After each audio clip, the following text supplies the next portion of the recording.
Hello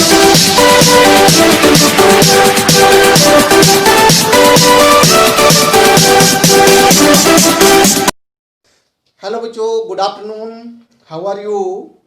तो आज हम लेके आए हैं last topic of haloalkane and hello arenes.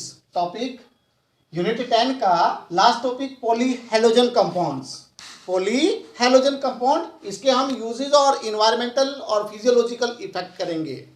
क्या करने वाले हैं हम, इसके यूजेज और फिजियोलॉजिकल इफेक्ट ऑफ पॉलीहेलोजेंस कंपाउंड्स। ये जो पॉलीहेलोजन कंपाउंड्स है, दीज आर वेरी इंपॉर्टेंट और useful compounds in industry and agriculture. तो इनमें कौन से पढ़ेंगे हम, कौन कौन से आते हैं हमारे पास। आ गया यहाँ पे डाइक्लोरो, पहला आता है डाइक्लोरो मीथेन, डाइक्लोरोमीथेन। दूसरा पढ़ेंगे ट्राइक्लोरोमीथेन, ट्राइक्लोरोमीथेन। तीसरा पढ़ेंगे हम टेट्राक्लोरोमीथेन।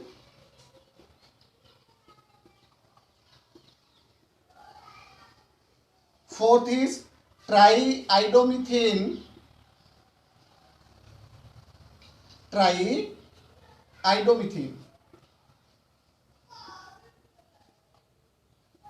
ट्राईआइडोमीथेन।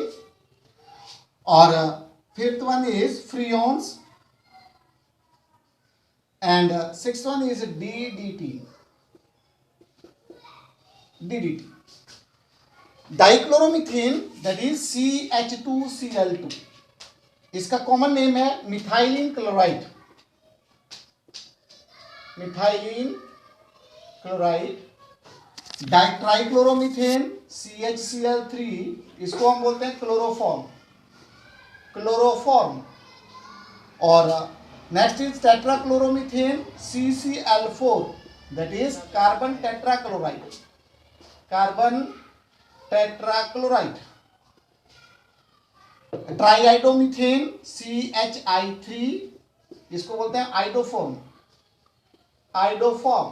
ये क्लोरोफॉर्म है, ये आइडोफॉर्म है, हेलोफॉर्म्स होती है ये, आइडोफॉर्म। आ गया था फ्रियोन्स, फ्रियोन्स में हम करेंगे यहाँ पे ओनली क्लोरोफोरो, जो फ्रियोन 12, फ्रियोन 12, फ्रियोन 12, ये हमारे पास क्लोरोफ्लोरोमीथेन, डाइफ्लोरो,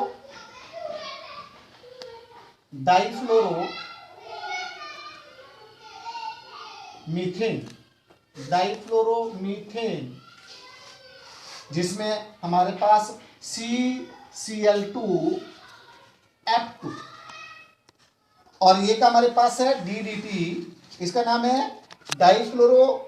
ये पैरा पोजीशन पे आते हैं हमारे पास, जो क्लोरो ग्रुप है फिनाइल ग्रुप में, इसको बोलते हैं हम डाइक्लोरो डाइफिनाइल ट्राइक्लोरोमीथेन, ट्राइक्लोरोइथेन,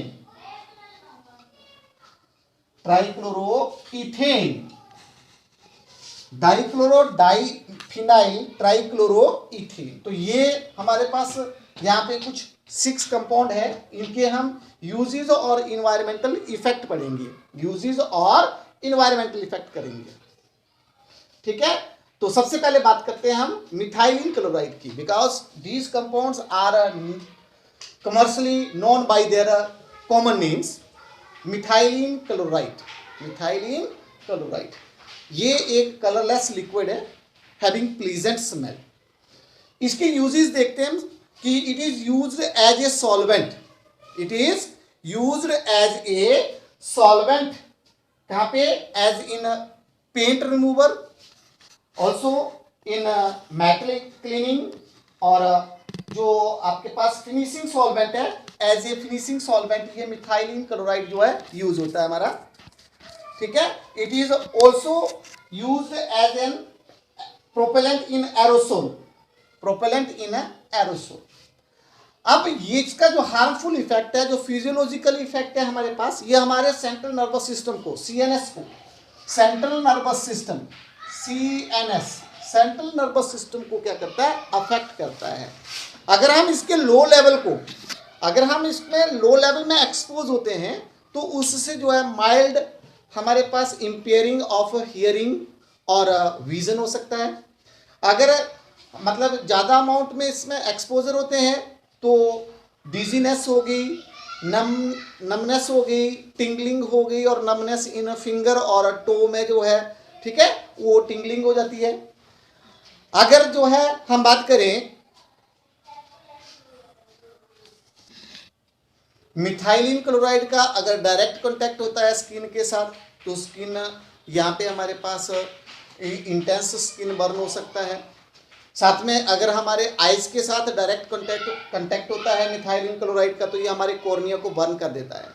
तो ये कुछ इसके जो फिजियोलॉजिकल इफेक्ट है ह्यूमन बीइंग के ऊपर वो मिथाइलिन क्लोराइड्स के रहते हैं, लेकिन फिर भी आपको बताया कि इंपॉर्टेंट कंपाउंड है जो कि हमारे पास यूज होता है, इंडस्ट्रियल यूज इसके है, ये एज ए सॉल्वेंट यूज होता है। तो आपको कम से कम 2 यूजेज और इन्वायरमेंटल इफेक्ट या फिजियोलॉजिकल इफेक्ट जो है यहाँ पे आपको लर्न करने हैं। तो दूसरा आता है हमारे पास फिर ट्राइक्लोरोमीथेन, जिसको हम क्लोरोफॉर्म बोलते हैं। बेटा क्या बोलेंगे? Chloroform. Second one is chloroform. Methylene chloride के बाद दूसरा है chloroform, which is used as an anaesthetic. Anaesthetic होते हैं विच कॉज अनकॉन्शियसनेस। जैसे सर्जरी होती है तो सर्जरी के दौरान जो है बेहोशी के इंजेक्शन दिए जाते हैं, एनेस्थीसिया बोलते हैं उसको। क्या बोलते हैं? एनेस्थीसिया। क्योंकि उससे जो है हमारी जो स्किन है या हम जो है क्या हो जाते हैं? बेहोश हो जाते हैं, जिसको हम अनकॉन्शियसनेस बोलते हैं, माइंड की अनकॉन्शियसनेस। तो क्लोरोफॉर्म एक एनेस्थेटिक यूज किया जाता था पहले, लेकिन ये पॉइजनस कंपाउंड है बेटा, बिकॉज ये जो है क्लोरोफॉर्म CHCl3 इसको हम ओपन में नहीं रख सकते हैं। ये जो है रेडली एयर और सनलाइट की प्रेजेंस में जो है ऑक्सीडाइज हो जाता है पॉइजनस गैस फॉस्जीन में। तो अगर इसको हम ओपन रखते हैं इन एयर और सनलाइट तो ये किस में ऑक्सीडाइज हो जाएगा? वेरी पॉइजनस कंपाउंड जो कि हमारे पास है COCl2। CO, इसको कैसे लिख सकते हैं हम? COCl2 phosgene, which is a very poisonous gas, so इसको प्रोटेक्ट करने के लिए इसको जो है जो क्लोरोफॉर्म है it should be kept in a dark colour बोतल, और जो बोतल है वो अप टू ब्रिम जो है पूरी की पूरी तरह भरी होनी चाहिए कंप्लीटली, ताकि उसमें कोई एयर या कोई ऑक्सीजन पार्टिकल उसमें ना जा सके। और साथ में हम इसको प्रोटेक्ट करने के लिए इसकी ऑक्सीडेशन को प्रोटेक्ट करने के लिए because of the formation of phosgene gas, जो हम बोलेंगे इसकी क्या रहता है? पॉइजनस नेचर जो है due to this formation of phosgene gas, very poisonous gas of chlorine. तो उसमें हम क्या यूज करते हैं? बोतल में हम पहले से क्या डाल देते हैं? अल्कोहल डाल देते हैं, इथेनॉल डाल देते हैं, जिससे वो डाई एल्काइल कार्बोनेट में चेंज हो जाता है, जो हार्मलेस होता है। जैसे कि हमारे पास यहाँ पे ये हमारे पास क्लोरोफॉर्म है फॉस्जीन में हम क्या ऐड कर रहे हैं? यहाँ पे ऑलरेडी 0.621% इथेनॉल C2H5 इसमें ऐड कर देते हैं। C2H5 क्या आ जाएगा हमारे पास? ये 2 क्लोरीन जो है रिप्लेस हो जाएगी, OH, C2H5OH इथेनॉल।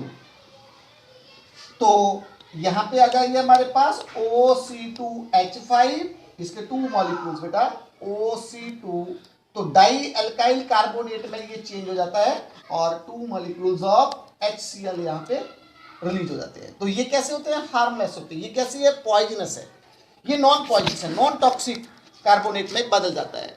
तो पहले से एडिशन कर दी जाती है, पहले से क्या ऐड कर दिया जाता है ताकि इसकी ऑक्सीडेशन को प्रिवेंट करने के लिए इसमें 0.621% इथेनॉल पहले से इसमें ऐड कर दिया जाता है।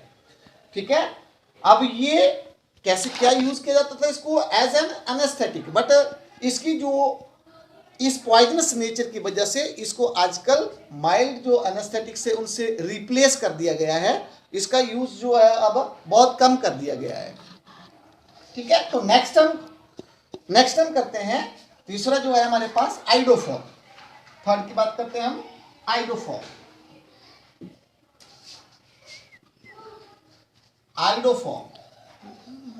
CHI3 आइडोफॉर्म जो है it is used as an antiseptic. बहुत ही हम बात करते हैं अनप्लीजेंट ऑर्डर होता है इसका, अनप्लीजेंट सी स्मेल होती है जो आइडोफॉर्म होती है। ये जितने भी आपके पास हम बात करते हैं जो वाउंड को कट लग जाता है तो हमारे पास हम पर्पल कलर का जो सोल्यूशन यूज़ करते हैं पर्पल कलर का, वो हमारे पास आयोडीन होती है। आयोडीन जैसे बीटाडीन यूज़ होती है हमारे पास, सॉल्यूशन यूज़ होता है या फिर क्रीम यूज़ होती है, उसमें क्या रहती है आयोडीन होती है। और इस क्लोरो आइडोफॉर्म से ही लिबरेशन, जो एंटीसेप्टिक एक्शन ऑफ आइडोफॉर्म है that is due to free liberation of free iodine. जो आयोडीन होती है, आयोडीन हैज एंटीसेप्टिक प्रॉपर्टी। लेकिन आजकल जो है इसकी अनप्लीजेंट ऑर्डर की वजह से इसमें अदर फॉर्मुलेशन के साथ आयोडीन को यूज किया जाता है बेटा, ठीक है। नेक्स्ट जो हमारे पास है जो पॉलीहैलोजन कंपाउंड में आता है, ठीक है। पॉलीहैलोजन क्यों बोल रहे हैं हम इनको, इनमें एक से ज्यादा हैलोजन्स है, डाई ट्राई टेट्रा, इस तरह से हम पढ़ रहे हैं इनको। तो नेक्स्ट आता है हमारे पास carbon tetrachloride. Fourth one is CCl4 carbon tetrachloride. ये भी एक हम बोलते हैं ऑयली लिक्विड है, ठीक है। इसकी भी जो है स्मेल जो है सिकली स्मेल रहती है, इसकी ऑर्डर जो है सिकली ऑर्डर रहता है। It is used as an solvent. जो इंपॉर्टेंट यूज है कि it is used as a fire extinguisher under the commercial name pyrene. Pyrene नाम से जो है ये fire extinguisher carbon tetrachloride use होता है, एज ए सॉल्वेंट यूज होता है। लेबोरेटरी रिएजेंट हमने बोला कि ऑर्गेनिक सॉल्वेंट जैसे कार्बन टेट्राक्लोराइड है तो लेबोरेटरी रिएजेंट यूज होता है। कैसा रिएजेंट यूज होता है, लेबोरेटरी रिएजेंट यूज होता है। It is also used in a dry cleaning. तो ऐसे आपने 4-5 जो है ये पढ़ लेने हैं, 4-5 जो इसके यूजेस है, इंपॉर्टेंट यूज जो है आपने करने हैं। अब इसका हार्मफुल इफेक्ट देखते हैं बेटा जी। तो इन्वायरमेंटल इफेक्ट है इसका कि ये जो है जो ओजोन लेयर है उसको डिप्लीट करता है क्लोरो, जो आपके पास कार्बन टेट्राक्लोराइड, जिससे जो ओजोन लेयर है, जिससे जो अल्ट्रावायलेट रेज है, ओजोन लेयर जब डिप्लीट होती है तो अल्ट्रावायलेट का डायरेक्ट एक्सपोजर होता है अर्थ के ऊपर, ह्यूमन बीइंग के ऊपर। और ह्यूमन बीइंग जो है उससे कई तरह की जो डिजीज है जिसमें स्किन कैंसर है, लॉस ऑफ विजन है, इस तरह से कई जो डिजीजेज है उनसे सफ़र कर सकता है। तो इसका हार्मफुल इफेक्ट है कि ये डिप्लीट करता है, ओजोन लेयर को डिप्लीट कर देता है। तो नेक्स्ट जो आप करेंगे वो है हमारे पास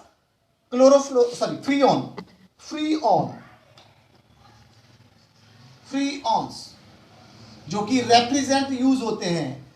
means chlorofluoro compound of methane and ethane are known as, collectively इनको क्या बोलते हैं, हम फ्रीऑन्स बोलते हैं। Chlorofluoro compounds of methane and ethanes are called freons, जिसमें कि फ्रीऑन कई तरह के हैं ये, जिसमें हमारे पास हम पढ़ेंगे फ्रीऑन 12। ये क्या है, ये हमारे पास CCl2 डाइफ्लोरोमीथेन, दैट इज दो यहाँ पे फ्लोरीन है, दो क्या है हमारे पास क्लोरीन है। तो डाइक्लोरो, इनको क्लोरोफ्लोरोकार्बन भी बोलते हैं, chlorofluorocarbon which are used as a refrigerant, cooling agent use होते हैं। क्या यूज होते हैं, ये कूलिंग एजेंट यूज होते हैं। इनको भी हम कैसे प्रिपेयर कर सकते हैं, फ्रीऑन 12 हम कैसे बना सकते हैं बेटा, फ्रीऑन 12 हम बना सकते हैं स्वार्ट्स रिएक्शन से। स्वार्ट्स रिएक्शन जो आपने पढ़ी है, हैलोजन एक्सचेंज मेथड पढ़ा हुआ है आपने, ठीक है, फ्लोरो एल्केन बनाने का। तो यहां पर जो है कार्बन टेट्राक्लोराइड CCl4 को जब हम एंटीमनी पेंटाफ्लोराइड के साथ रिएक्ट करते हैं तो यहां पर हैलोजन एक्सचेंज हो जाती है, हमारे पास बन जाता है CCl2 और F2, प्लस SbCl3, SbCl3 कितने आ जाएंगे हमारे पास यहाँ पे? तो ये रहता है हमारे पास क्लोरोफ्लोरोकार्बन फ्रीऑन्स। इसका भी हार्मफुल इफेक्ट आप देखते हैं, इन्वायरमेंटल इफेक्ट है। यहाँ पे आपने देखा है कि क्लोरोफ्लोरोकार्बन जो है ये भी ओजोन लेयर को डिप्लीट करते हैं। ओके, तो नेक्स्ट है हमारे पास, next is DDT। DDT dichloro diphenyl trichloroethane which is used as an powerful insecticide। Mosquito है या अदर इंसेक्ट को किल करने के लिए इसको यूज किया जाता है। यूएसए जैसी कंट्री में आजकल ये बैन है, 1973 से ही बैन हो गया है, बिकॉज इसके कुछ एडवर्स इफेक्ट भी है, क्योंकि ये नॉन बायोडिग्रेडेबल है और एक्यूमुलेट हो जाता है हमारे टिश्यूज में, एक्यूमुलेट हो जाता है, और जिससे कई जो तरह के जो डिजीज है वो नजर आते हैं हमारे पास। इंसेक्टिसाइड यूज होता है। DDT कैसे बनता है ये इसका जो फॉर्मूला है DDT का हम देखते हैं। ये है dichloro PP dichloro diphenyl, para position पे क्लोरीन, ये दो हमारे पास पैरा पोजीशन पे क्लोरीन है, और यहाँ पे एक कार्बन है जिसके साथ एक हाइड्रोजन, और इस कार्बन में CCl3। PP पैरा पोजीशन पे PP पैरा डाइक्लोरो डाइफिनाइल, ये ग्रुप कैसा है? फिनाइल। और ट्राइक्लोरो क्या है? ये इथेन, ट्राइक्लोरो इथेन। ये किसका फॉर्मूला है? DDT, जो कि क्या यूज होता है? इंसेक्टिसाइड टू किल मॉस्किटो और अदर इंसेक्ट। तो इस तरह से आपने जो है इनके यूजेस कर लेने हैं बेटा। अब मैं आपको डिफरेंस बताता हूं कि अल्काइल हैलाइड और एराइल हैलाइड में क्या डिफरेंस रहता है। तो अल्काइल हैलाइड या हेलो एल्केन और हेलो एरीन्स को हम कैसे डिफ्रेंशिएट कर सकते हैं। हेलो एल्केन्स जो है they are more reactive toward the nucleophilic substitution reaction, means halogen can be replaced easily by the nucleophile, जबकि हेलो एरीन्स जो है they are less reactive toward the nucleophilic substitution reaction, क्योंकि जो bond होता है carbon halogen bond जो होता है वो स्ट्रॉन्गर होता है as compare to haloalkane. Chemically भी हम इसको डिस्टिंग्विश कर सकते हैं अल्काइल हैलाइड को और एराइल हैलाइड को। हमारे पास टेस्ट है, यहाँ पे टेस्ट रहते हैं हमारे पास दो तरह से। पहला टेस्ट हम बात करते हैं silver nitrate test, AgNO3 test. ठीक है, ये क्या है?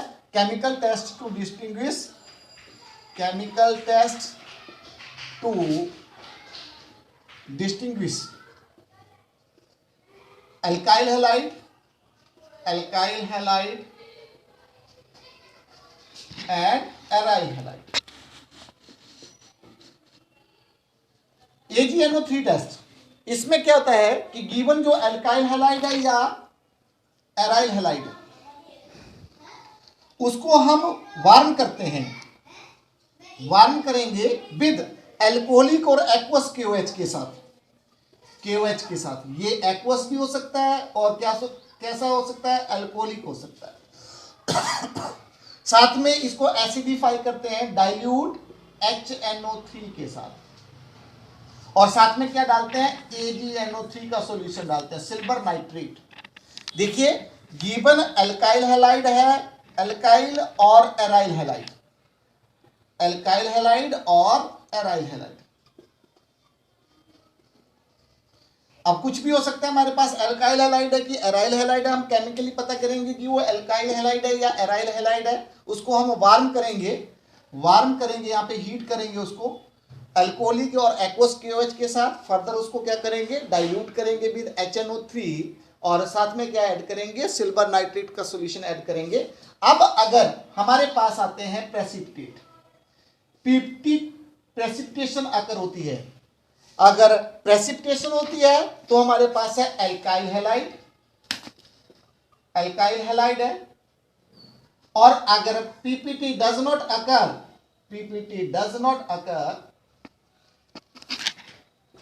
डज नॉट अकर, तो होता है एराइल हैलाइड। तो हम इस टेस्ट से पता कर सकते हैं कि गिवन कंपाउंड जो हमारा एल्काइल हैलाइड है या फिर कैसा है, एराइल हैलाइड। दूसरा टेस्ट हम करते हैं टाइप ऑफ हैलोजन एटम को भी हम यहाँ पे आइडेंटिफाई कर सकते हैं कि गिवन कंपाउंड में किस तरह का हैलोजन एटम है। देखिए उसके लिए हमारे पास है, ठीक है, 4 type of halogen. Given compound कोई भी अगर केमिकल कंपाउंड है, ऑर्गेनिक कंपाउंड है, उसमें किस तरह के हैलोजन्स के लिए टेस्ट होता है, type of halogen atom. 4 type of halogen atom के लिए हमारे पास टेस्ट आता है, जो टेस्ट है उसको बोलते हैं लेसेजियन टेस्ट। लेसेजियन टेस्ट, इसमें क्या होता है, लेसेजियन सॉल्यूशन बनाते हैं हम। कैसे बनेगा, गिवन जो कंपाउंड होगा, मतलब alkyl halide, alkyl halide plus इसको हम हीट करते हैं। क्या करेंगे, हीट करेंगे किसके साथ, विद सोडियम हाइड्रोक्साइड बेटा, NaOH के साथ। ये जो सॉल्यूशन बना, गिवन कंपाउंड को हीट करेंगे हम, किसके साथ हीट करेंगे, इसको सोडियम हाइड्रोक्साइड के साथ हीट करेंगे। सोडियम हाइड्रोक्साइड के साथ इसको सॉरी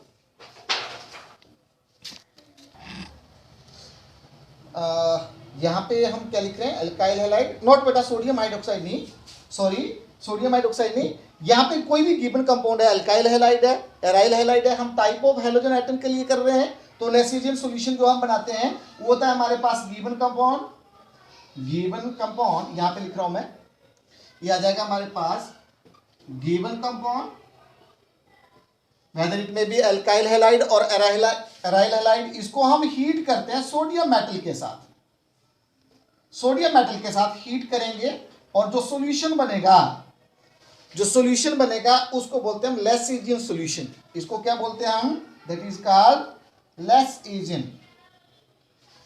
सॉल्यूशन। अब इस लेसेजियन सॉल्यूशन को हम बॉईल करते हैं बेटा, क्या करेंगे, बॉईल करेंगे with dilute HNO3, dilute HNO3 किसके साथ, डाइल्यूट HNO3 के साथ इसको क्या करेंगे, बॉईल करेंगे। और फर्दर फिर क्या डालेंगे इसमें, फर्दर हम डालते हैं इसमें फर्दर AgNO3 का सॉल्यूशन ऐड करते हैं, सिल्वर नाइट्रेट इसमें भी ऐड करेंगे, लेसेजियन सॉल्यूशन। अब अगर इसके बाद क्या आता है, इसके बाद हमारे पास ऑब्जर्वेशन आती है कि अगर ऑब्जर्वेशन कैसी आती है, अगर हमारे पास व्हाइट पीपीटी आते हैं, कैसे पीपीटी आते हैं, यहां लिखूं मैं। अब अगर हमारे पास व्हाइट पीपीटी तो होगी हमारे पास क्लोराइड, क्या होगा, क्लोराइड होगा, अल्काइल क्लोराइड या aryl chloride, which is soluble, that is soluble in so ammonium hydroxide NH4OH।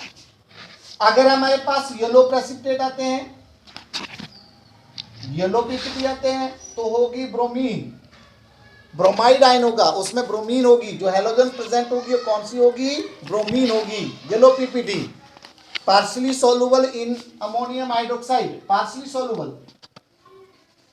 Partial soluble in NH4OH। और अगर हमारे पास कैसा सर, डार्क येलो पीपीटी आते हैं, कैसे आते हैं, डार्क येलो, ये कैसे येलो है, लाइट येलो है। अगर डार्क येलो आता है तो आते हैं हमारे पास, क्या होती है, आयोडीन, विच इज इनसॉल्युबल, क्या होगी, insoluble in ammonium hydroxide, insoluble in ammonium hydroxide. तो इस टेस्ट से हम, लेसेजियन टेस्ट से हम टाइप ऑफ हैलोजन एटम निकाल सकते, पता कर सकते हैं केमिकली, कि लेसेजियन सॉल्यूशन बनाएंगे, गिवन कंपाउंड को सोडियम मेटल के साथ हीट करेंगे, उसको फिर जो सॉल्यूशन बना उसको हम उसमें डाइल्यूट HNO3 के साथ उसको बॉईल करेंगे और साथ में क्या ऐड करेंगे, AgNO3, different type of precipitate, ठीक है, indicate that different type of halogen in a given compound.